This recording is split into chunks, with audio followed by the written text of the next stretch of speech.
أشاد رونالدو الظاهرة أسطورة الكرة البرازيلية بما يقدمه المنتخب المغربي بالنسخة الحالية من كأس العالم قطر 2022.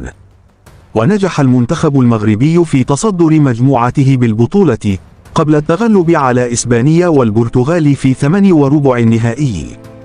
وقال رونالدو في تصريحات أبرزتها صحيفة ماركا الإسبانية: نحن جميعا نستحق كأس العالم، لكن عليك أن تفوز بها على أرض الملعب. وأضاف: الأرجنتين لا تلعب بشكل جيد في البطولة، لكن لديهم رغبة كبيرة ويركضون كثيرا، بالإضافة إلى امتلاكهم لروح عالية، وبعد ذلك لديهم ميسي الذي يعد حاسما أمام المرمى. وحول رغبته في أن تحصل الأرجنتين على اللقب، علق رونالدو: سأكون صادقا، لا أستطيع القول إنني أريد فوز الأرجنتين، سأكون كاذبا ومنافقا.